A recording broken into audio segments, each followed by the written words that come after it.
잠언 29장 11절에서 15절까지입니다. 29장 11절 15절 같이 읽습니다.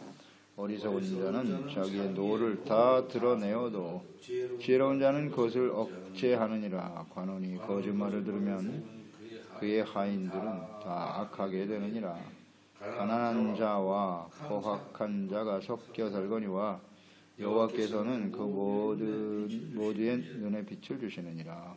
왕이 가난한 자를 성실히 신원하면 그의 왕위가 영원히 견고하리라. 채찍과 꾸지람이 지혜를 주거늘 임의로 행하게 버려둔 자식은 어미를 욕되게 하느니라.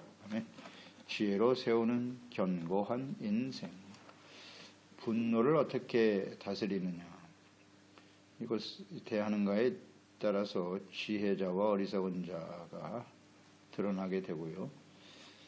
참과 거짓을 분별하고 또 성실한 자를 인정하는 관원과 통치자들, 그 권위가 견고하게 서되는 것입니다. 책망과 훈계를 하지 않고 내버려두는 자식은 부모를 욕되게 할 수밖에 없다는 가르침이죠. 11절 어리석은 자는 자기의 노를 다 드러내어도 지혜로운 자는 그것을 억제한다. 분노, 사람들과의 관계 속에서 일어나는 일이죠. 감정대로 행하는 것이죠. 분노는 다 육체의 일이라 그랬어요. 영적인 반응은 절대 영의 일이 아니에요. 육의 일이고 감정대로 일어나는 것이다. 이 분노가 안 일어날 수가 없어요.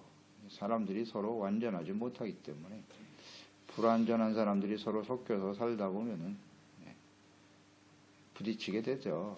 근데 분노의 감정이 일어날 수밖에 없는데, 그래서 하나님의 말씀과 성령의 인도하심을 따라 살아가지 않으면요, 마음에서 일어나는 분노를 억제하기 어렵습니다.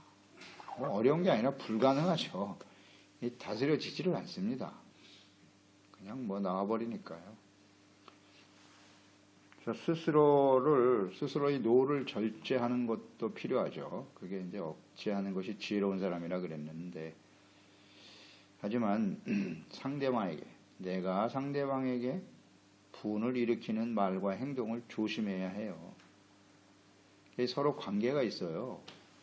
혼자서 분노하기보다는 내가 분노를 하면 상대방이 분노하게 하는 원인 제공을 한단 말이에요. 내가. 그러면 상대방이 분노를 하고 그 분노가 나에게 오면 나는 또 분노하게 되고, 그렇게 되는 것이거든요. 이 관계라는 것이. 그래서 우리가 먼저 조심해야 돼요. 그래서 온유하고 부드럽고 친절한 말로 대해야 해요. 짜증 섞인 말, 이건 상대방을 화나게 하는 거죠. 혹은 상대를 무시하거나 멸시하는 말, 자존심을 건드리고 말이죠. 혹은 책망과 꾸지람도 감정적으로 해서는 안 돼요. 책망이 좋은 것이잖아요. 권면하고 바로잡아주기 위해서 말하는 것인데 절대 감정이 섞여서 말하면 안 돼요. 하나님의 말씀에 근거하여 온유함으로 하는 거예요. 그게 권면이에요. 그래서 이 분노를 잘 다스리는 것이 지혜로운 것이다. 끊임없이 우리의 삶에 경험되어지는 일이에요. 분이 나지 않을 수는 없는데, 에베소서 4장 26절 27절이죠. 분을 내어도 죄를 짓지 말고 해가 지도록 분을 품지 말고 마귀에게 틈을 주지 말아라. 분을 내어도 죄를 짓지 말라는 것입니다. 분노 자체가 육체의 일이고 악이라고 말씀하셨어요. 그러니까 그것을 절제하고 다스릴 줄 알아야 된다는 뜻이겠죠. 분이 일어난다고요, 마음속에. 그것을 쏟아내면 죄가 되는 거예요. 마음에 참고 절제하고 다스릴 수 있어야 된다. 그리고 그것을 절대로 해가 지도록 품지 말라 그랬어요. 화가 일어나는 것을 계속 품고 있으면 사탄이 역사한다. 너무 잘 알죠? 이 분노는 육체의 일이고 다툼이잖아요, 다툼. 이런 다툼이라는 것, 분노, 다툼 이런 것들은 다 우리의 욕심과 교만에 근거한 것이기 때문에 죄악의 뿌리를 두고 있어요. 그래서 이게 일어나면 마귀가 가장 좋아하죠. 이거 다스리지 못하면 자기 자신도 하나님과의 관계에서 관계가 닫혀버리죠. 사탄이 역사하니까. 죄를 짓게 만드는 거예요, 사탄은. 계속 부추기죠. 분노가 점점 커져요. 커지죠. 자기뿐만 아니라 다른 사람들도 다 이렇게 분노하게 만들어버리는 거지. 사탄이 제일 좋아하는 냄새예요, 이거 분노. 그러니까 우리 마음속에 절대로 분을 가지더라도 즉시 정리해내야 합니다. 씻어내지 않으면 계속 품고 있으면 사탄의 종이 되고 말아요.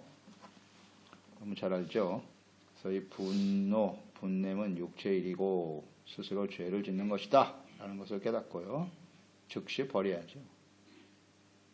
버리면 돼요. 그리고 자꾸 하루 이상 두지 말고요. 회개하고 씻어버려라. 그런 게 지혜죠. 지혜입니다.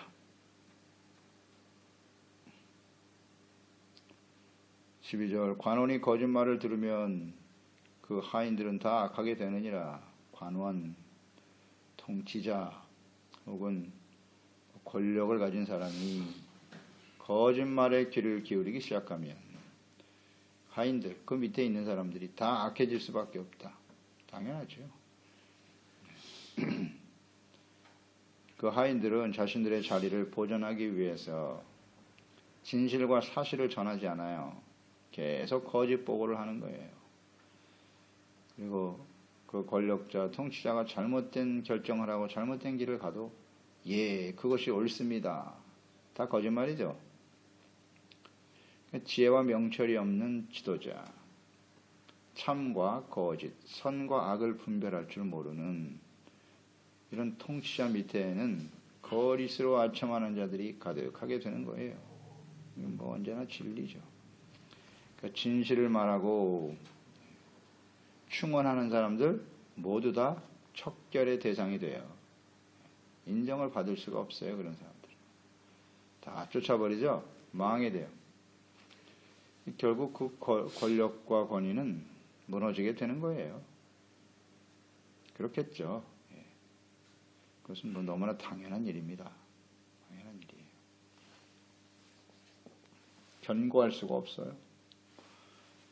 성경의 뭐 대표적인 사람이 아하방 같은 사람이겠죠. 북이스라엘 아하방 시대에 유다의 여호사밧 왕에게 제안을 하죠. 길랏 라못에 함께 우리 가서 공격하자, 전쟁을 합시다 라고 제안을 하죠.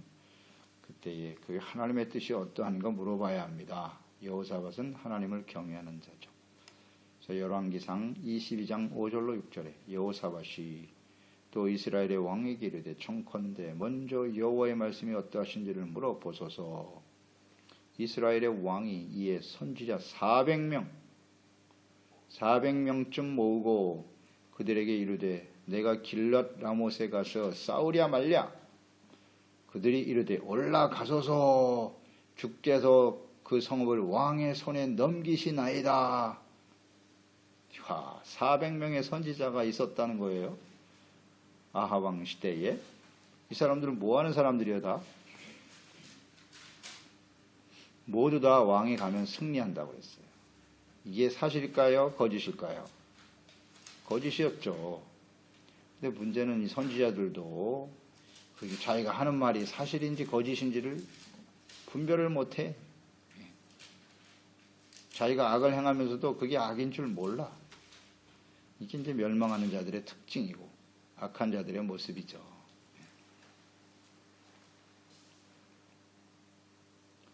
이렇게 왕이 악하니까요.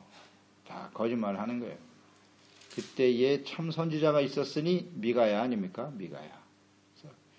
아무리 봐도 여호사밧이 이상해. 이 선지자들 말고 다른 선지자들은 없나요?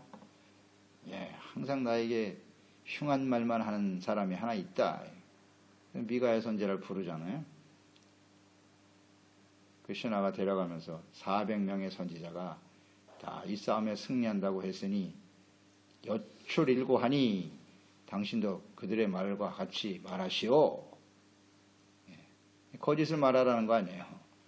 미가는 무슨 소리냐? 하나님이 내게 주시는 말씀만을 전해야지. 전해야지.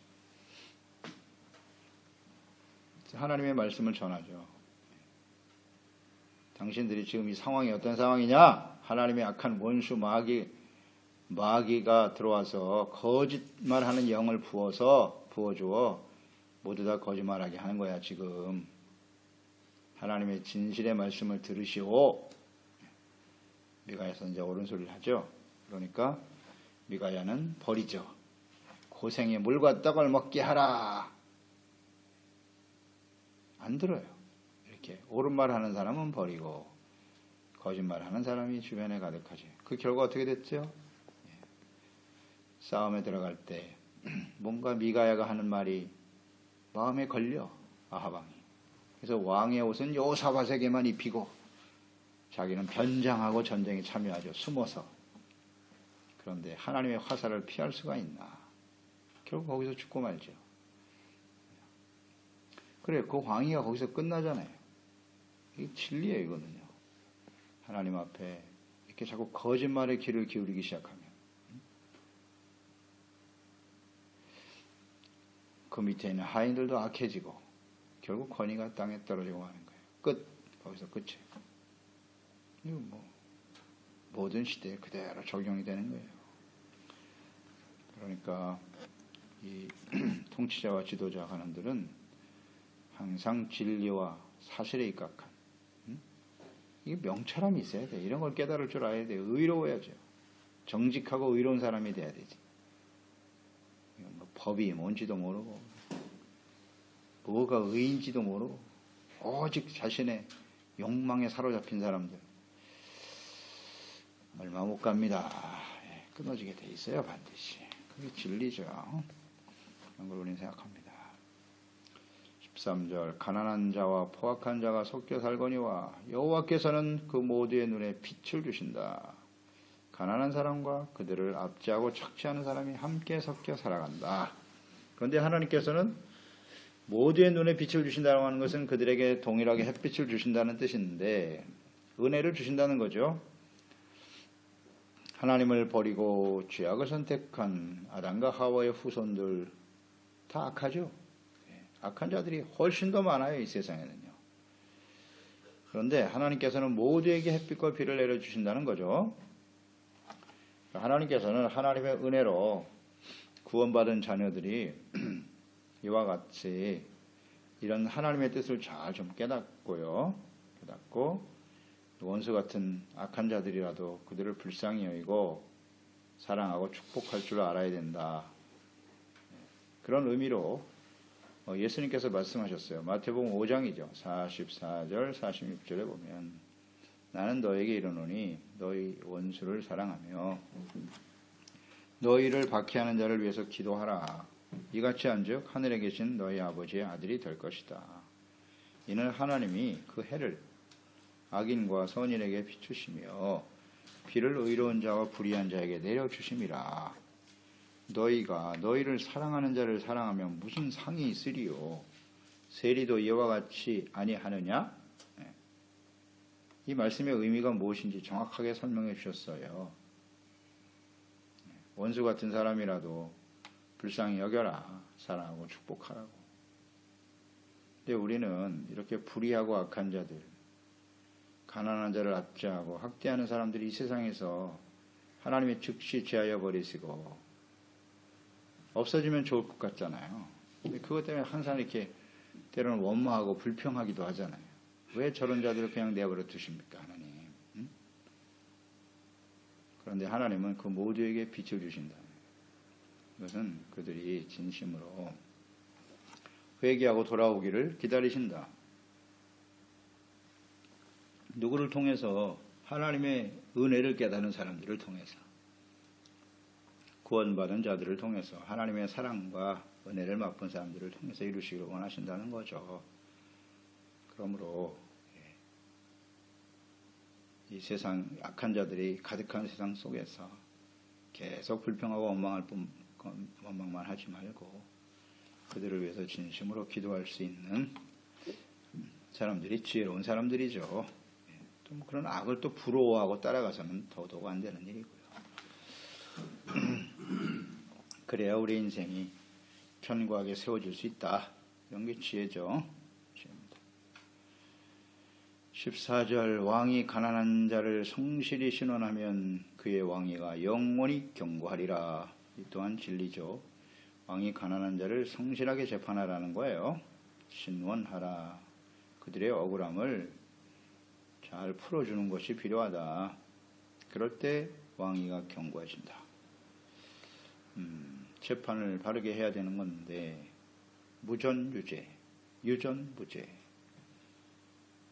재물과 권력이 있는 자들의 죄는 가볍게 처리하고 가난하고 힘없는 사람에게는 가혹하게 법을 적용시키는 왕과 권력자 반드시 무너집니다.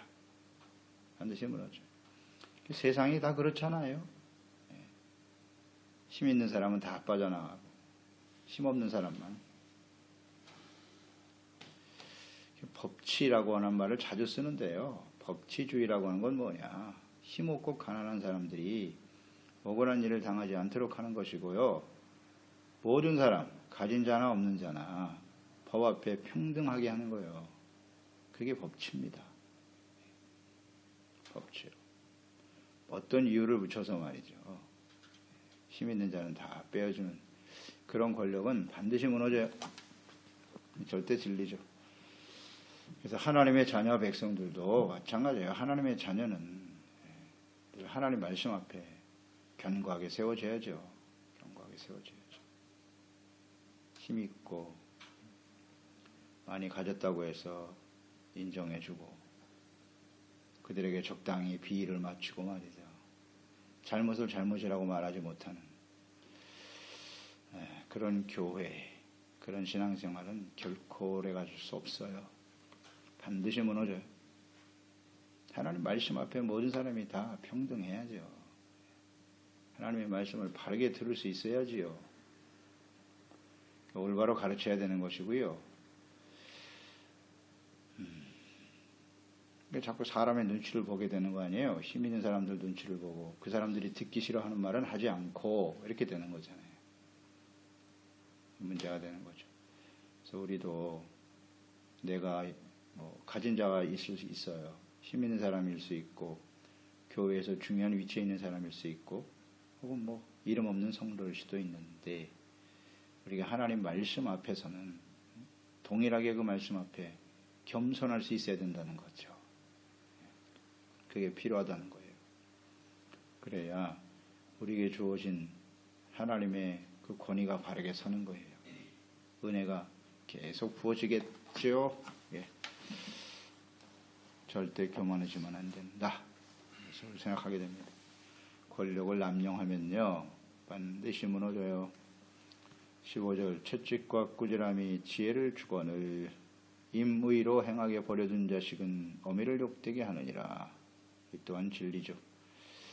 채찍과 책망, 꾸지람이 자녀들에게 지혜와 명철을 주는 거예요.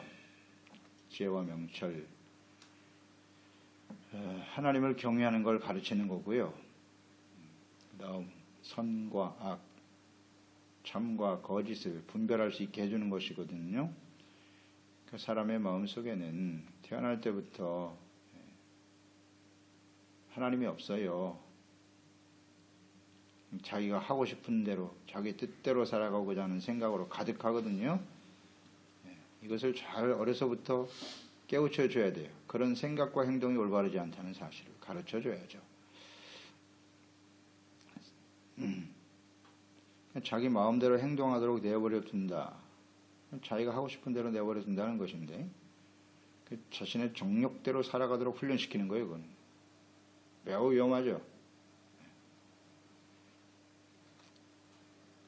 그래서 이 문제인데 이게 사람이 태어날 때부터 선하냐 악하냐 이 문제인데요. 절대 선하지 않아요.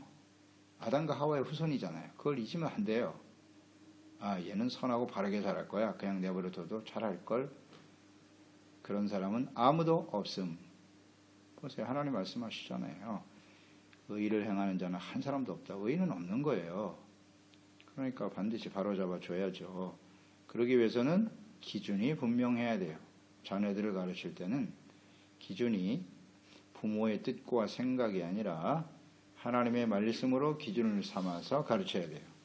하나님의 말씀은 이렇다. 이것은 우리가 옳지 않은 행동이야 라고. 그런데 대부분 하나님의 말씀 기준이 모호할 때가 많죠. 부모들이 그저 감정에 따라서 상황에 따라서 부모의 생각과 뜻대로 자녀들을 이끌어가니까 자녀들이 분노하게 되는 거예요. 화를 내요. 기준이 분명해야 된다.